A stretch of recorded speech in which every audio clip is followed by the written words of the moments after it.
5, versículo 12. Cuando tengan los hermanos, digan un amén fuerte. Amén, gloria a Dios. Dice así: a la gloria del Padre, del Hijo y del Espíritu Santo. Porque no tenemos lucha contra sangre y carne, sino contra principados, contra potestades, contra los gobernadores de las tinieblas de este siglo, contra huestes espirituales de maldad en las regiones celestes. Efesios 6:12. Había dicho 5:12. 5:12. Perdónenme, hermanos. Efesios 6:12. Porque no tenemos lucha contra sangre y carne, sino contra principados, contra potestades, contra los gobernadores de las tinieblas de este siglo, contra huestes espirituales de maldad en las regiones celestes. Señor, te damos toda la gloria y toda la honra en esta preciosa mañana, donde hemos reunido a tu iglesia como un solo cuerpo para adorarte y exaltarte, porque tú eres digno de toda gloria, de toda honra, de toda alabanza, mi Dios. Yo te pido en esta preciosa mañana que tú bendigas a tu pueblo a través de tu palabra. Y usted que conoce la intención del corazón y discierne los pensamientos, esta palabra traspase en el nombre de Jesús y de crecimiento al 100%, Señor. Que sea tu Espíritu Santo hablando a través de esta vasija inútil, Señor. Siempre, siempre para tu gloria y para tu honra. Amén. Pueden tomar asiento. Gloria a Dios, aleluya. Como decía un hermano, se sienta el cuerpo, pero no se sienta la lengua. Aleluya. Puede seguir alabando a Dios Gloria a Dios. en medio de la predicación. Gloria a Dios. Hoy voy a atacar un tema, un mensaje que el Señor me dio en el año 2020, a principios de enero, buscando a Dios en ayuno y oración. Comenzó el Señor a tratar conmigo a través de una historia que vamos a hablar hoy. Pero en aquellos momentos, ni por la cabeza pensábamos que íbamos a estar en Fuerteventura. En aquellos momentos ni pensábamos que íbamos a salir al campo misionero y mucho menos pastorear. Pero el Señor comenzó a tener un trato precioso con mi vida y este mensaje me lo dio a principios de enero del año 2020, antes que viniera el coronavirus, antes de aquel incendio tan terrible en Australia y muchas cosas que han venido. Y usted va a ver después cuando yo le diga el título. Tenemos un tema y un título en esta enseñanza. Hoy quiero hablarles de manera analógicamente. Analógicamente, haciendo una semejanza con una historia real. Una historia real, verídica, que sucedió en este mundo. A la vida espiritual como iglesia de Jesucristo. Ya que los ejemplos de la vida son muy importantes para aprender. Nosotros sabemos que hay un dicho muy común entre la sociedad, que la historia está para aprender, ¿verdad que sí? Y un cierto sabio dijo que aprendemos más de los errores que de las buenas cosas. Y es verdad, aprendemos más de los fracasos que de las buenas cosas. A través de todos los tiempos, de todas las dispensaciones, podemos ver cómo los hombres no han podido aprender a través de la historia. Por eso es importante conocer la historia. Que la historia es un ejemplo para que la gente se contemple, para no caer en los mismos errores. Amén. O sea, la historia es algo que fue, es algo que sucede y es algo que va a suceder.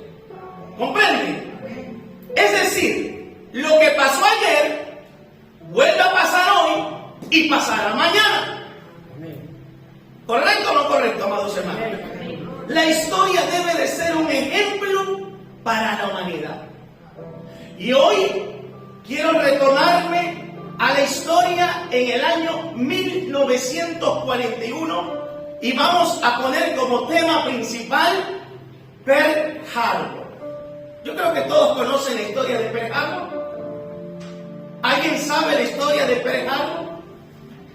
Pues hoy vamos a conocer un poquito de esta historia, porque a través de esa historia, analógicamente, lo vamos a llevar a la vida espiritual. El ataque a la isla de Pearl Harbor de los Estados Unidos de América fue un ataque impresionante de los japoneses. Miren, el ataque de Pearl Harbor consistía en un problema sobre la exportación de petróleo, consistía porque había que neutralizar la flota de los Pacíficos de los Estados Unidos y así proteger el avance de Japón. Había un conflicto entre Japón y Estados Unidos. Entonces el ataque a Pearl Harbor fue, escuchen esto, una ofensiva militar sorpresiva, amados hermanos. Todas estas cosas tengan detalles porque después lo vamos a hablar. Efectuada por el arma imperial japonesa contra la base naval de los Estados Unidos el 7 de diciembre de 1941. El ataque comenzó a las 7:48 de la mañana, día domingo, todos descansando, todos reposados, todos tranquilos. Oiga, y dice, y fue llevado a cabo por 353 aviones japoneses, que incluían cazas de combate, bombardeos, torpedos, que despegaron de 6 portaaviones. Oiga, el ataque fue un plan y una estrategia para aniquilar toda una flota de gente guerrera. Escuche cada paso. Los daños fueron terroríficamente terribles.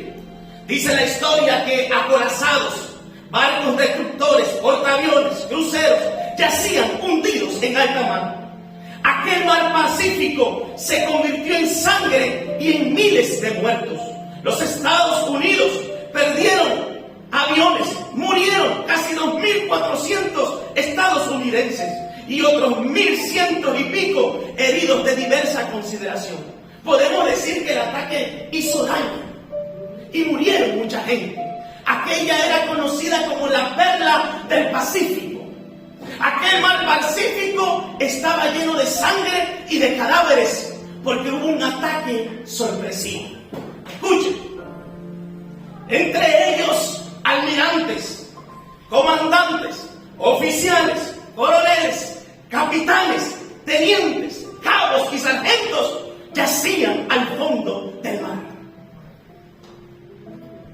No se canse de esta historia porque usted lo va a ver ahora espiritualmente. El ataque fue un golpe duro. El plan de ataque lo inició Isoroku Yamamoto, quien era jefe de la flota combinada. Este hombre ideó, planificó, diseñó cómo atacar sorpresivamente Pearl Harbor. Tremendo, ¿verdad? Porque así hay estrategas de guerras que planean y diseñan cómo atacar. Y dice que este hombre sabía que no iba a poder ganarle a los Estados Unidos de América, pero la mínima ventaja que tuviera iba a darlo todo para destruir toda una flota de guerreros de los Estados Unidos de América. Un dato importante que me llamó la atención es que Isoroku Yamamoto, debido a su brillante expediente, fue enviado a los Estados Unidos en abril de 1919. Y me llamó la atención porque este hombre estudió en la Universidad de Harvard y estuvo por 3 largos años. O sea, se metió dentro del imperio, conoció los movimientos del imperio de Estados Unidos de América. Tremendo. Inicialmente el plan de ataque Pearl Harbor presentado por Yamamoto, al principio fue rechazado, pero años más tarde los gobernadores y todos los políticos se reunieron y aceptaron el acuerdo para destruir Pearl Harbor. Escuchen bien, amados hermanos, un dato curioso que me llama la atención. ¿Por qué Japón no atacó a los civiles, sino que atacó al ejército de los Estados Unidos? Eso lo vamos a ver más adelante, porque así es el enemigo. Dice la historia, porque mire esto, que había una falsa alianza de paz. Parece ser que los japoneses jugaban psicológicamente con los Estados Unidos. Enviaban cartas de paz. No te preocupes, no vamos a atacar, no hay problema. Así trabaja el enemigo. Te lo va a ver. Entonces, al hacer esa estrategia, Estados Unidos estaba descubierta. No estaba a la ofensiva, no estaba preparado porque había una falsa alianza de paz. Y cuando hay una falsa alianza de paz, ¿cómo están los guerreros, los marines, los ejércitos? Confiados, tranquilos, porque no hay guerra. Continuamos. Dice que el país que se unió para luchar con Japón, para hacerle la guerra a los Estados Unidos, en aquel tiempo fue Alemania. Dice que le declaró la guerra a los Estados Unidos el 11 de diciembre. Hitler había subestimado la capacidad industrial y militar de los Estados Unidos. Podemos decir, históricamente, que Japón y Alemania subestimaban a los Estados Unidos de América. Ay, pero no sabían con quién se estaban metiendo. Y dice que el mismo Isokuro Yamamoto estaba descontento con la sincronización de la ruptura de las negociaciones y dijo estas palabras: me temo que todo lo que hemos hecho no es sino despertar a un gigante durmiente y haberle forzado a tomar una resolución terrible. Quiere decir que Yamamoto sabía que después de ese ataque se iba a levantar el gigante de los Estados Unidos de América. Entonces no se iba a quedar así, hermano. Y si nosotros vamos a la historia, el presidente de aquel tiempo era Franklin Roosevelt, y dice que aquel día lo declaró como una fecha que vivirá en la infamia, porque el japonés jugó con ellos diciendo que había paz, pero no había paz, amados hermanos. Y dice que Estados Unidos le declara la guerra en el año 1945 y dice que sonaron las primeras bombas atómicas en Hiroshima y en Nagasaki, y así sacaron la bandera de rendición los japoneses, porque se habían metido contra un imperio que tenía una fuerza y tenía, hermano, armas y una potencia mundial de armamento para destruir a cualquier imperio. Tremendo, ¿verdad, amados hermanos? En medio de ese ataque, estoy dando estos datos y después vamos a la predicación. Dice que sucedieron sucesos en medio de ese ataque, y me llama la atención que había un hombre que se llamaba Doris Miller, un afroamericano. De hecho fue, dice, el primer afroamericano en entrar en la militar, porque no permitían en aquel tiempo. Había, usted sabe, ese pensamiento de que los negros no pueden hacer esto. Pero este hombre dice que en medio de la guerra, siendo un cocinero de la flota, cogió un armamento y comenzó a atacar a los cazas japoneses, y dice que 2 o 3 aviones fueron destruidos por ese ataque de ese hombre. O sea, vemos que dentro de la guerra de Pearl Harbor, hombres que tal vez no eran muy conocidos se levantaron para hacerle la guerra a los japoneses. ¿Ahí entendiendo, hermano? Yo sé que usted ya le está dando vuelta a la mente. Por ahí dice también una historia que un valiente de pijama morado dice que corrió hacia un avión y tal vez no era uno que era experto, no era un experto aviador, pero dice que cogió la avioneta y dice que arrancó y por lo menos 11 aviones japoneses fueron destruidos por un hombre que estaba en pijama. O sea, vemos que dentro de la guerra hombres se levantaron para hacerle la guerra al enemigo.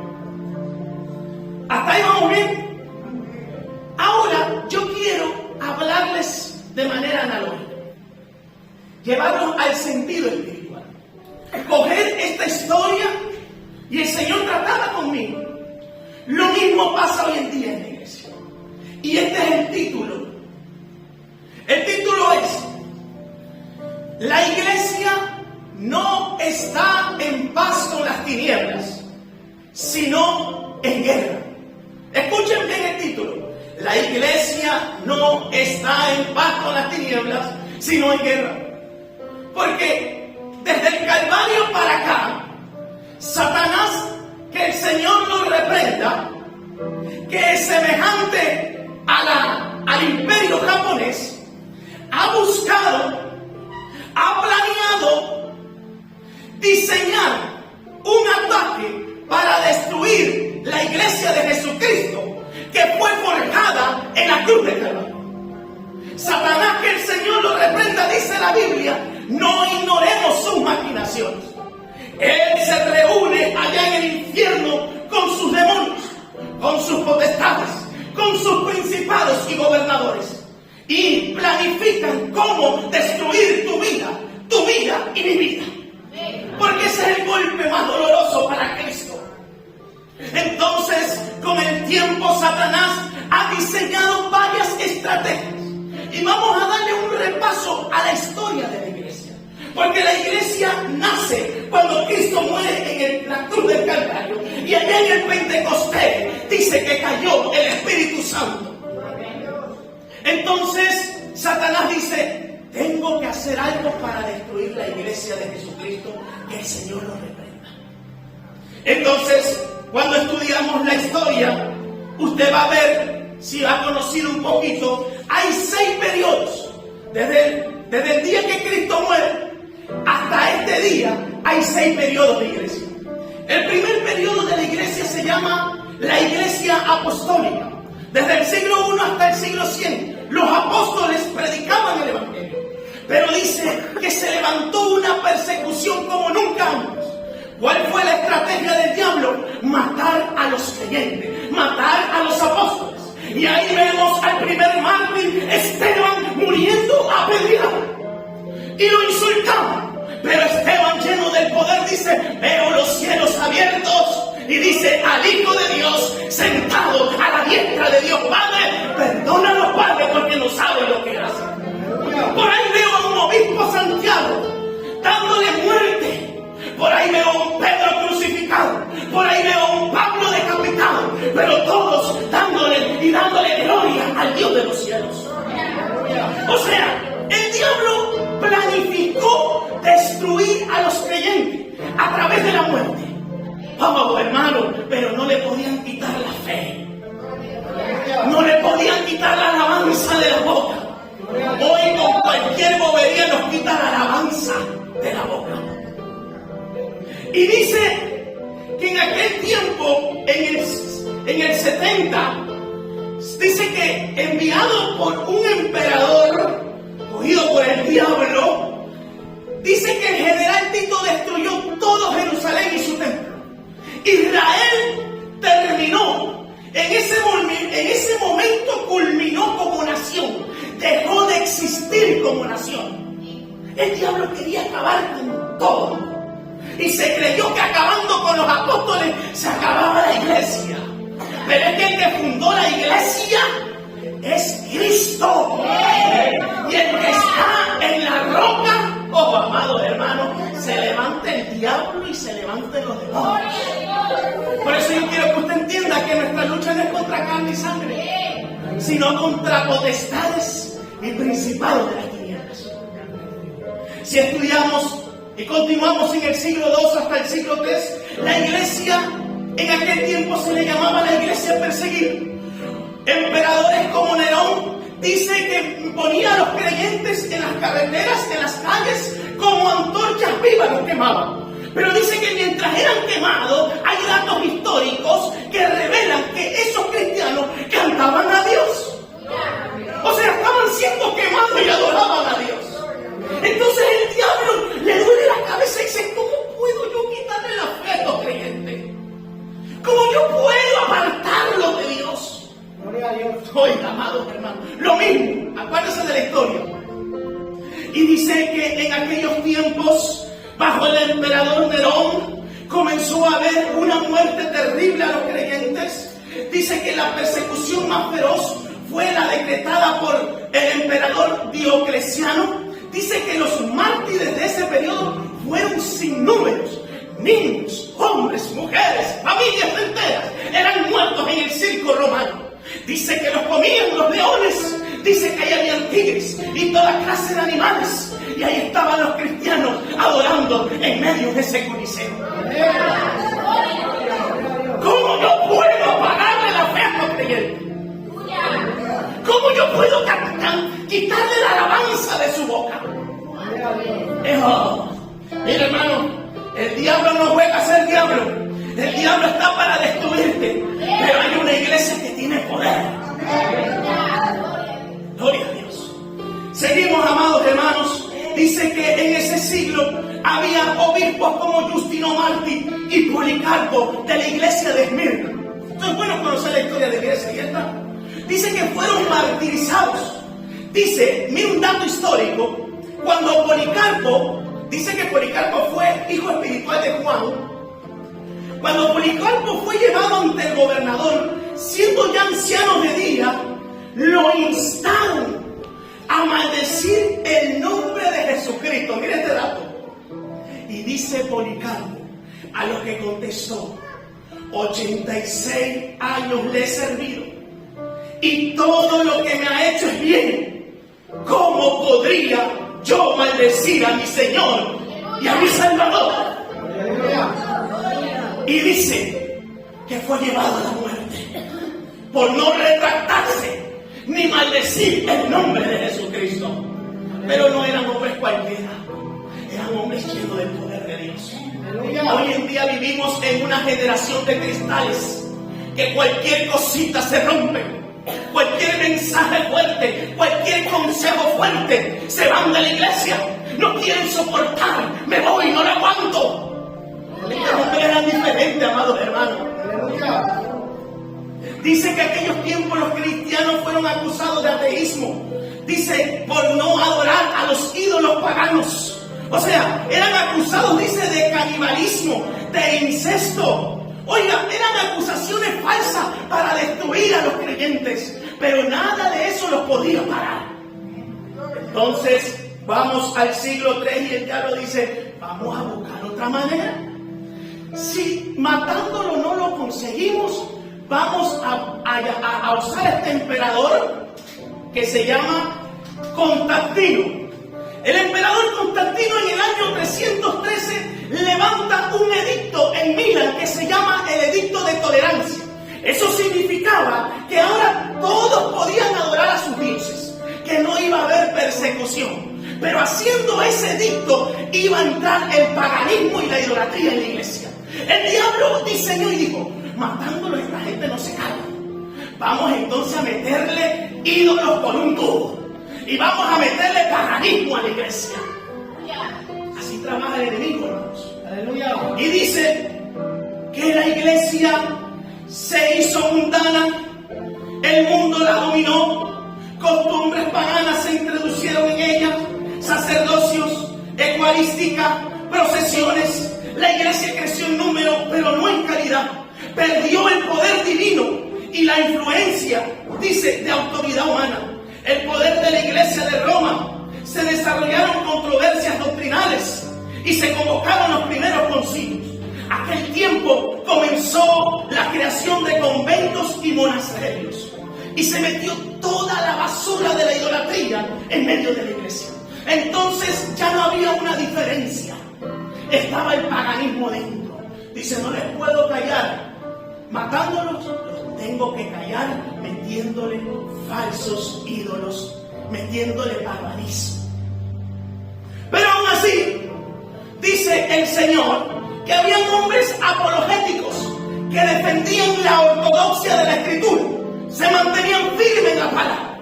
Y había hombres, hermanos, que guardaron la fe y se mantuvo firme la palabra de Dios. Porque aunque el diablo en su mente, él pensará que puede destruir a la iglesia de Jesucristo, pero que equivocado está el diablo, porque con nosotros está el Dios Todopoderoso. Destruirá a los débiles, a los inconstantes, a la generación de cristales, pero a los que están metidos con Dios en el fuego de la prueba, ay hermano, no nos mueve nada. Entonces dice, vamos a la iglesia medieval, que dura del siglo V hasta el siglo XV. Comienza el crecimiento papal. Ahí comienza el crecimiento papal. El primer papa fue León I. Dice la historia que la iglesia se institucionaliza como católica romana. Dice que había ritos, ceremonias y tradiciones. Y además se hacía muy rica e influyente, pero no había poder de Dios. ¿Cómo que había estrategiado el diablo? La había vuelto fría, apática. Eso es lo que el diablo quiere, enfriarte, volverte apático.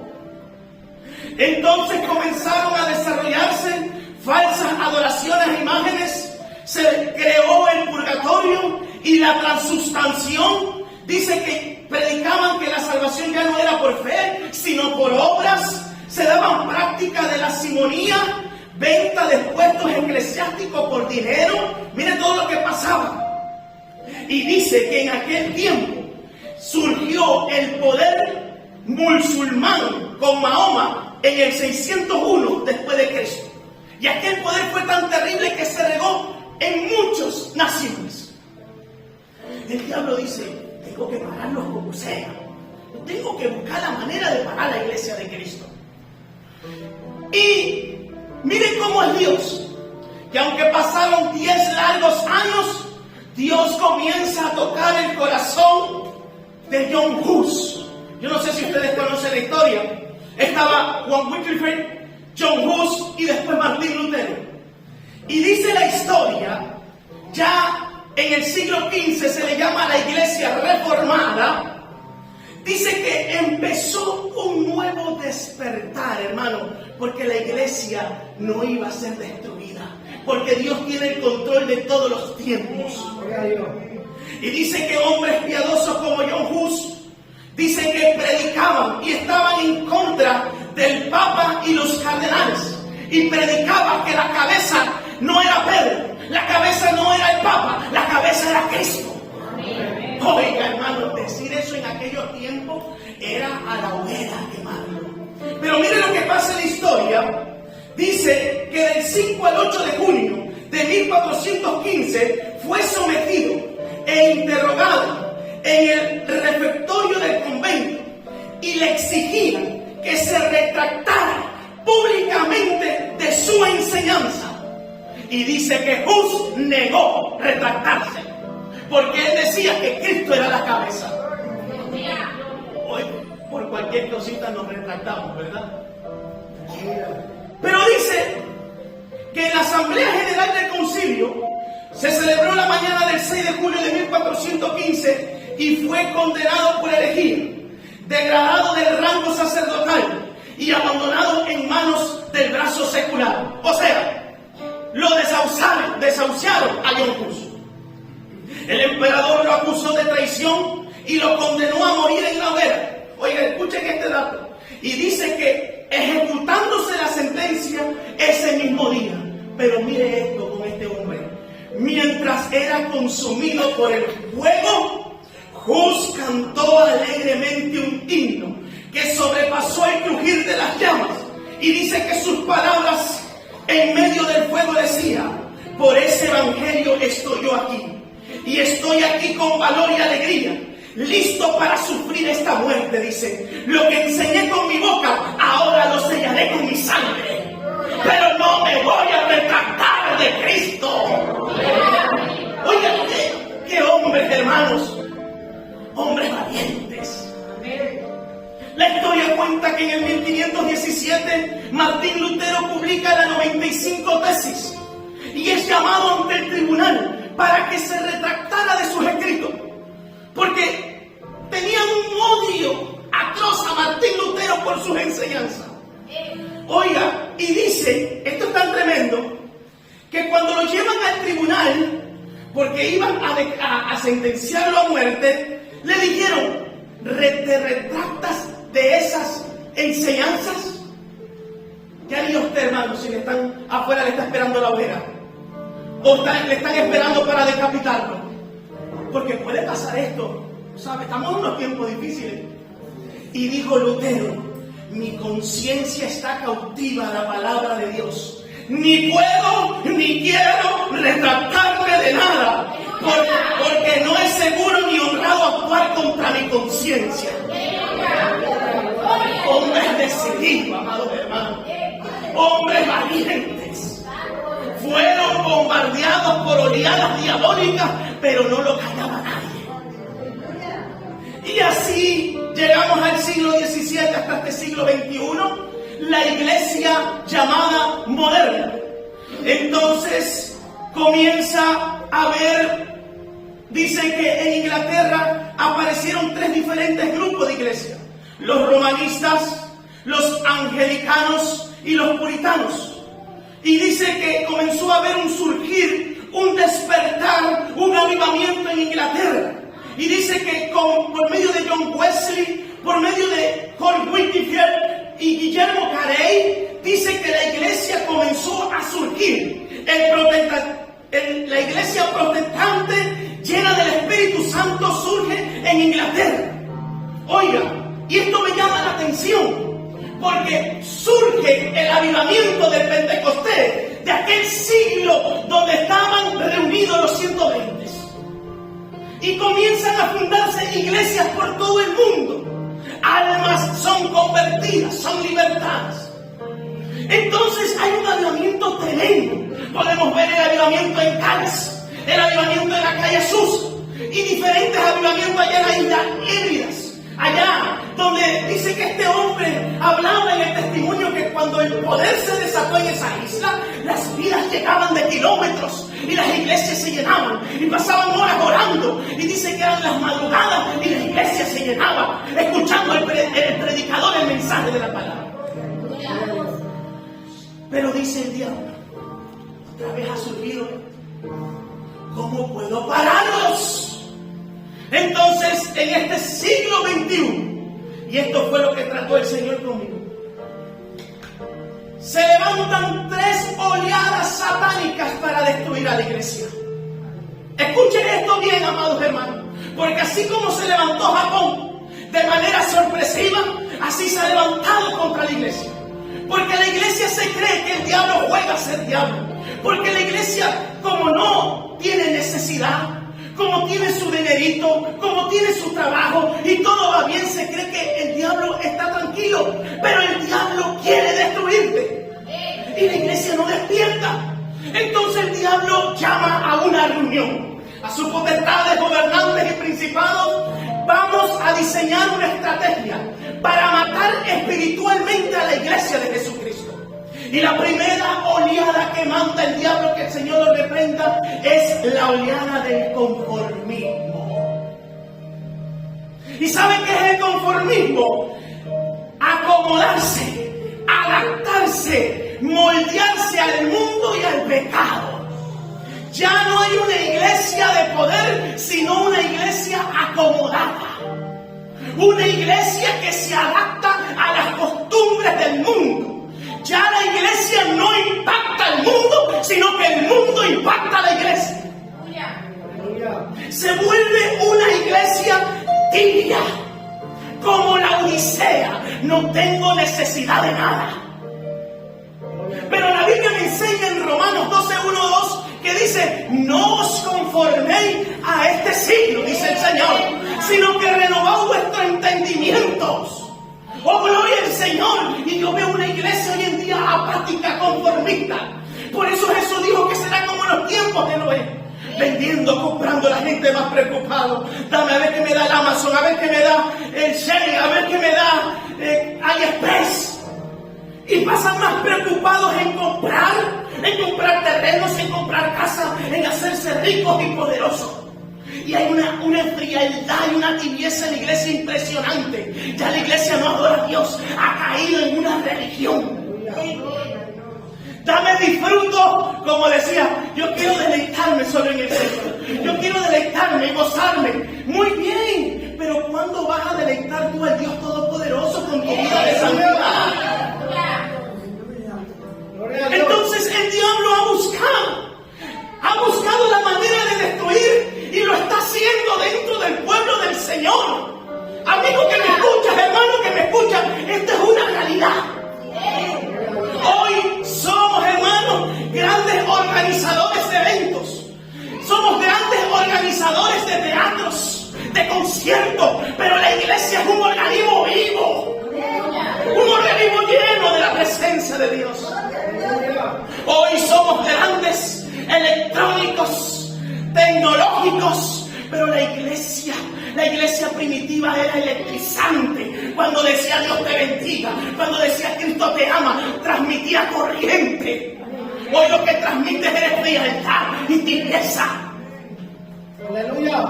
Esto está pasando y la primera oleada a la iglesia es el conformismo. El conformista se cree que está bien. ¿Lo sabían? Como la iglesia de la Odisea. Estoy rica, lo tengo todo. ¿Para qué consejo? ¿Para qué escuchar a ese predicador? Y le dijo Jesús, te aconsejo que compres de mi oro refinado, porque estás pobre, desnuda, miserable y desventurada. La iglesia conformista ya no ora. Ora 5 minutos y ora como cuando van a comer. La iglesia conformista mucho menos, ya no ayuna. Ni preguntan por los ayunos, olvídate. Ayunos hasta las 12 de la mañana. La iglesia conformista ya no vigila. La iglesia conformista lo que quiere es euro, prosperidad y materialismo. La iglesia conformista lo que quiere es entretenimiento, chiste, cuento y un montón de payasería. Pero la iglesia del Pentecostés era una iglesia sufrida, perseguida. Y le dijo Jesús a la iglesia de Esmirna, aunque eres pobre, eres rica. Porque si me tienes a mí, lo tienes todo. Hoy hay un evangelio diferente al evangelio que se vivía en el siglo I hasta el siglo III. Una iglesia que corría, que se escondía en cuevas, que se escondía, hermano, en cavernas para predicar el mensaje. Y se movían con sus 2 pies. Hermanos, pero era una iglesia incansable. Hoy el culto es a las 11 de la mañana y vinimos a las 12 de la mañana. No hay compromiso con Dios, no hay compromiso con la iglesia, no hay nada. Aleluya. Señor, bendíceme y todo para mí. Y Señor, cuídame, y Señor, guárdame y guárdame a los míos. Pero nos olvidamos que Dios quiere una vida de santidad. Que Dios está demandando una vida de fuego. Que seas ardiente en el espíritu.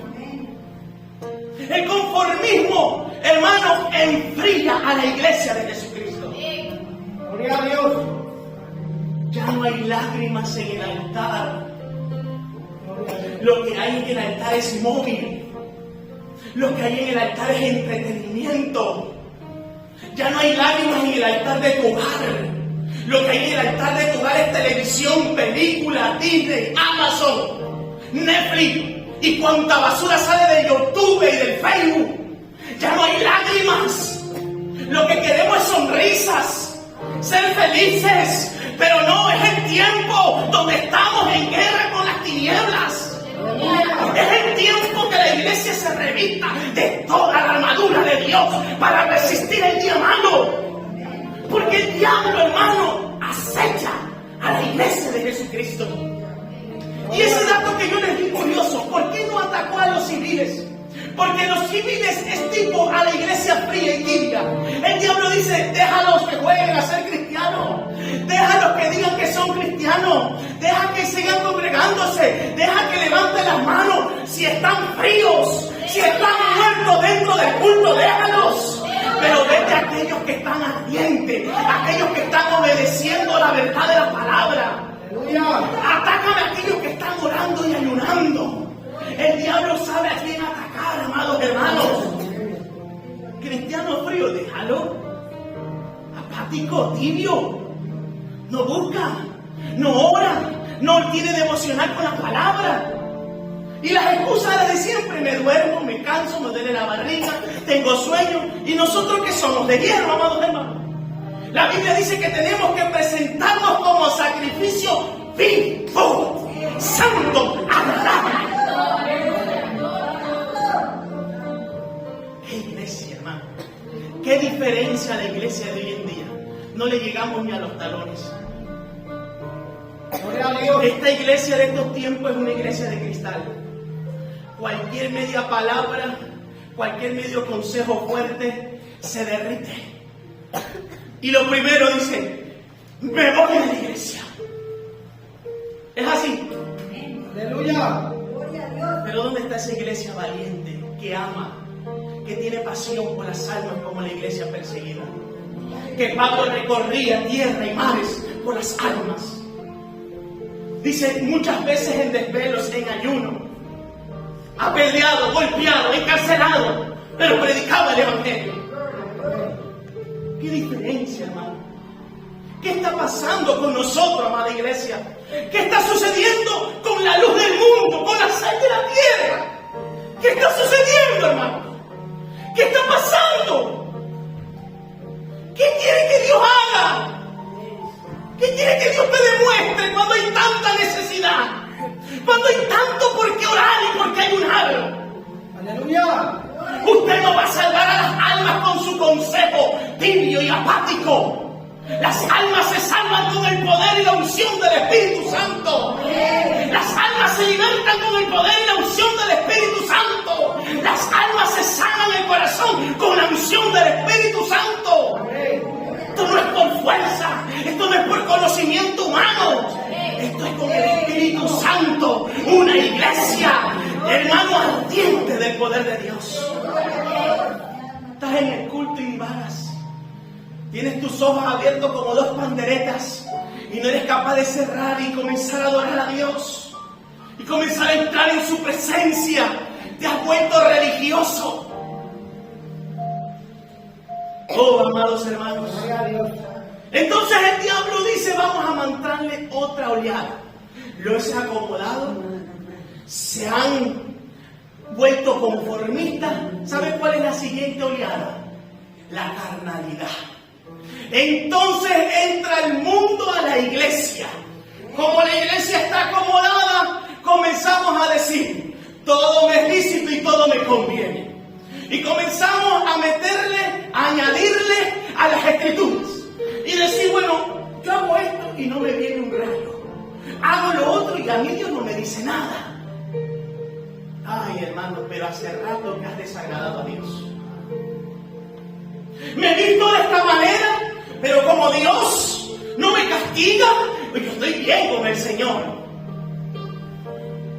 Aleluya. Yo ando bien. El Señor no me dice nada, amada hermana.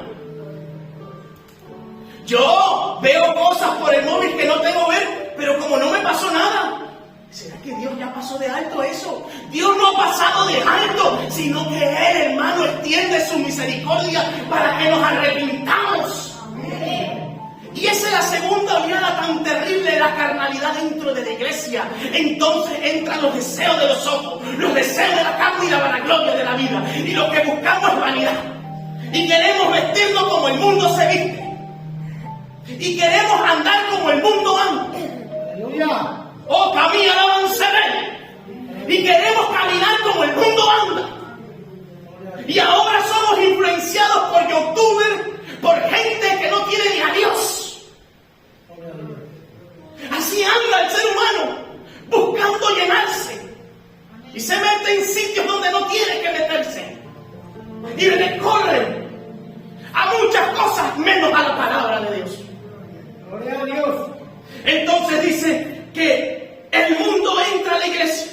Ya la iglesia se vuelve tolerante. Pastor, no predique eso porque se nos va la hermana Rosa. Pastor, no predique porque la hermana Jenny se nos va.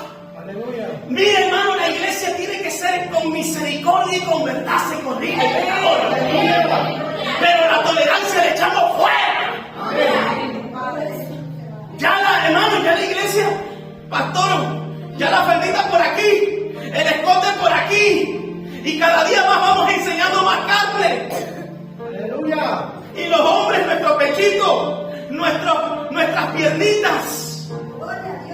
Ya no hay consagración ni santidad, olvídate. Es que esos son extremistas, muchachos. Extremistas, estudie la vestidura sacerdotal. Estudie y va a aprender, amado hermano. Mire, hermano, la moralidad de Dios en el Antiguo Testamento no ha cambiado en el Nuevo Testamento. Él sigue siendo santo. Él sigue demandando santidad. Entonces entra el mundo a la iglesia y el pecado se muere. Hoy vemos grandes músicos fornicando, líderes fornicando, líderes viendo pornografía, líderes masturbándose, líderes adulterando. ¿Qué clase de iglesia es eso? Aleluya. ¿Qué clase de pastor y de liderazgo es eso? Eso es abominación en la casa de Dios. Pero como no viene un rayo, entonces el diablo se ríe de aquellos cristianos y juegan a orar, a reprender. Mire, hermano, usted reprende y el diablo baila. Aleluya. Pero cuando el diablo ve a un hombre como Elías, dice, a este sí que no me le meto. Cuando el diablo ve a uno como Eliseo, dice, a este no me lo meto. Cuando el diablo ve a una como Débora, como Esther, como Ruth, dice, a este no le meto. Aleluya. Qué clase de iglesia, ¿verdad? Pero miren, por la palabra lo que dice en 1 de Pedro 4:1-3, amado hermano. Aleluya. Que puede decir, bueno, no me está dando versículo. Dice así, 1 de Pedro 4:1-3 dice, puesto que Cristo ha padecido por nosotros en la carne, vosotros también armados del mismo pensamiento. Pues quien ha padecido en la carne terminó, ¿qué dice? Con el pecado. Para no vivir el tiempo que resta en la carne. ¿Ha escuchado bien? ¿Será que su Biblia dice eso? ¿O es la mía solamente? Ay, pero hay que darle disfruta a la carne. ¿Saben? La carne tiene que disfrutar, papá. Dice, para no vivir el tiempo que resta en la carne. O sea, lo que está diciendo el apóstol Pedro, que este tiempo es de guerra. Que no es tiempo para darle deleite a la carne, sino para pelear en oración y ayuno por las almas, de predicar el evangelio, correr plazas y calles, predicando a Jesucristo. Dice, conforme a la concupiscencia de los hombres. Los centros comerciales se llenan, las playas se llenan. Ahora hay fiesta, creo que en Tetir se llenan. Miren, cosas de entretenimiento, la iglesia le encanta eso. Aleluya. Pero en los ayunos aquí hay 3 o 4 ayunando. Aleluya. Pero en las comidas, en los banquetes estamos todos. En las fiestas, en los cumpleaños, qué bien nos los pasamos. Nos abrazamos, sonreímos y decimos, soy cristiano. Gloria a Dios. Dice, sino conforme a qué? A la voluntad de Dios. Y eso es lo que no queremos. Porque la voluntad de Dios me va a enseñar a mí que por aquí no es. Que ya no es tiempo de darle deleite a la carne, que es tiempo de darle palabra a este mundo necesitado. Pero mire lo que dice el versículo 3, amado hermano, bájenme ahí, por favor. Basta, dice así, baste ya el tiempo pasado para haber hecho lo que agrada a los gentiles. O sea, está diciendo, basta ya, agradaste ya al diablo, agradaste ya en esa vida, ya, basta. Dice, andando en lascivias, concupiscencia, embriagueces, orgías, disipación y abominables idolatrías. ¿Qué está diciendo Pedro? Basta ya de esto. Gloria a Dios. Ay, pero la carne necesita, ¿verdad? Gloria a Dios. Yo sé que tal vez no le agrade mucho, pero no me puedo callar. Entonces el diablo dice, le hemos metido conformismo, le hemos metido carnalidad. ¿Cómo vamos a planificar cuál es la tercera oleada? Para de alguna manera amortiguar y apaciguar todo esto. ¿Y sabe lo que mete en la tercera oleada? La falsa doctrina. Porque con la falsa doctrina yo le quito y le añado a las escrituras. Entonces ya los versículos ya no los leo en el contexto literal, sino que hago un pretexto. Así es, amados hermanos. Entonces entra la apostasía en la iglesia. Y esto me recuerda, hermano Sacha, póngame ahí 2 de Timoteo 3:1-5. 2 de Timoteo 3:1-5. Quiero que lo vean por la palabra. Alabado sea Dios. Denme una sonrisa de vez en cuando, hermano. Yo sé que está enfadado. 2 de Timoteo 3, amado hermano Sacha. 3:1-5. Voy a buscarlo por acá. Dice, también debes saber esto, le enseña Pablo a Timoteo, que en los postreros días vendrán tiempos peligrosos. ¿Son tiempos peligrosos o no? Amén. Porque habrá hombres, y cuando dice hombres también mujeres, amadores de sí mismos, vanagloriosos hasta decir basta, ávaros, vanagloriosos, soberbios, blasfemos, desobedientes a los padres, ingratos, impíos, sin afecto natural, implacables, calumniadores, intemperantes, crueles, aborrecedores de lo bueno. Ahora es donde se cumple lo que dice Isaías, que a lo bueno se le llama malo y a lo malo bueno. Y entonces dice, traidores, impetuosos, infatuados, amadores de los deleites más que de Dios. Y dice esto que es tremendo, que tendrán apariencia de piedad. Esto es terrible, hermano. Ahí se cumple lo que dice que el diablo se disfraza como ángel de luz. Algunos se creen que son ovejas y son lobos porque se meten un poco de lana. Se creen que son ovejas, pero el hocico de lobo lo sigue teniendo. Así es. Y ese es el síntoma de la iglesia en estos tiempos. Tienen apariencia de piedad. ¿Y cómo es que tienen? Predica bien ese hombre. Me gusta lo que habla. Oye, me trae bálsamo. Y más cuando habla de bendición. Más cuando habla de que Dios me va a dar esto y me va a hacer esto y me va a dar aquello. Pero cuando eres confrontado por la palabra, por el pecado, ese hombre no me agrada, oye. ¿Por qué estoy yendo a Fuerteventura? ¿Qué decía la hermana Merly y el hermano Mike? ¿Qué decían, verdad, cuando se iban de la vigilia? Que me hizo gracia. ¿Cómo? Dice, somos masoquistas que volvemos a la iglesia. No es que sean masoquistas, es que se tiene que predicar la verdad. La Biblia dice que la verdad os hará libre.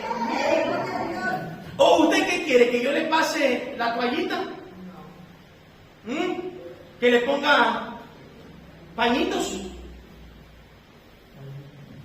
Dice que tendrán apariencia de piedad, dice, pero negarán la eficacia de ellos y dice, a estos evita. Entonces el diablo diseña un plan terrible, meter falsa doctrina dentro de la iglesia.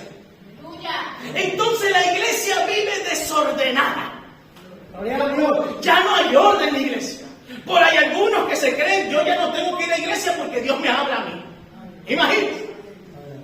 Por ahí hay otros sacando otras doctrinas erradas. Y usted ya sabe, hay como 7,000 denominaciones en el mundo entero. Creencias millares. Pero la genuina es la palabra de Dios. Porque mire, hermano, no salva la iglesia evangélica pentecostal. No salva la iglesia católica. No salva ninguna de las denominaciones. Salva Cristo. Y Cristo es la palabra.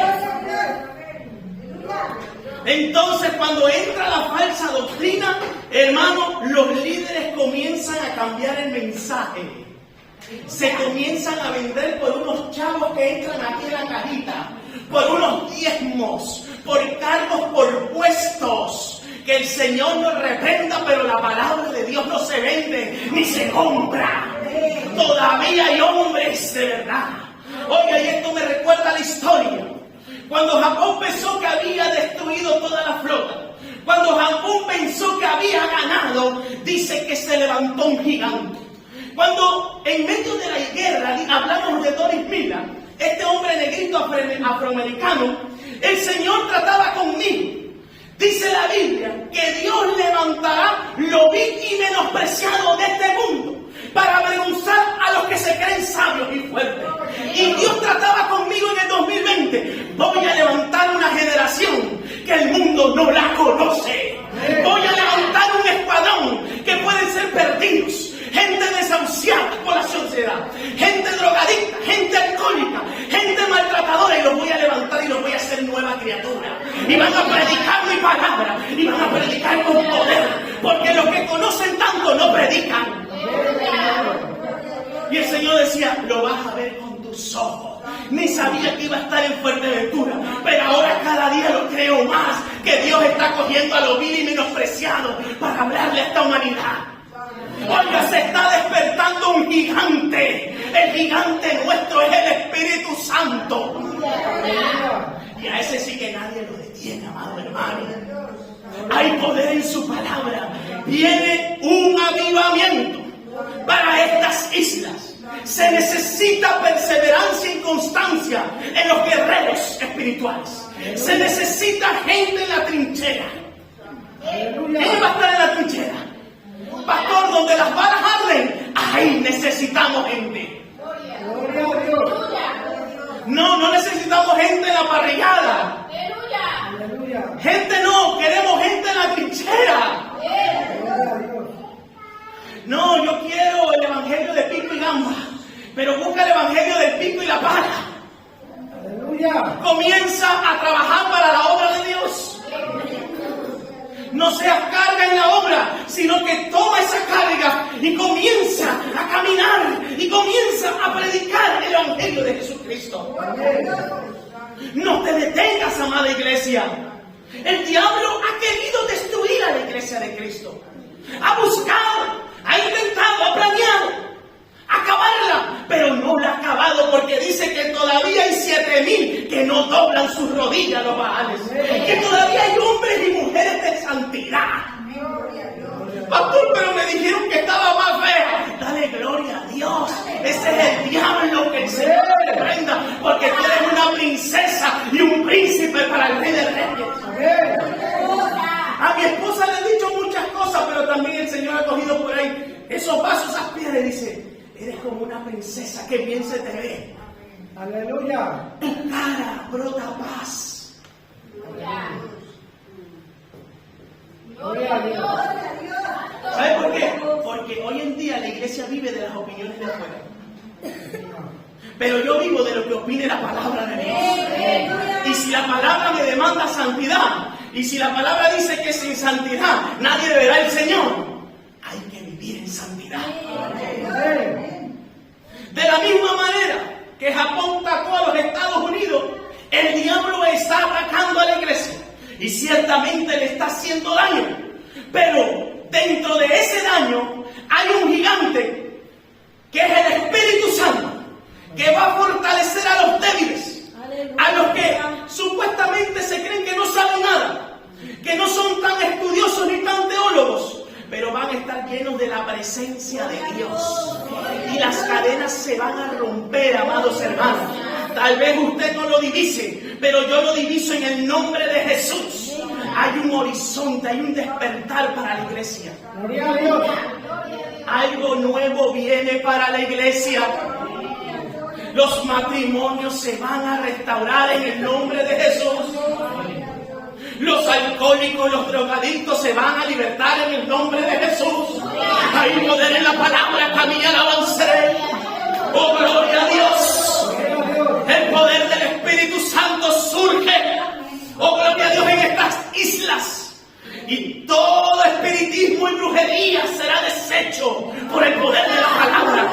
Queda inoperante todo altar satánico y diabólico, toda acechanza, toda estrategia, toda magia blanca, magia negra y curumancia queda inoperante en el nombre de Jesús. Satanás no tiene parte ni suerte contra la iglesia que ora, que busca, que ayuda, que llora, que vive la palabra. Yo no sé si tú puedes darle gloria a Dios.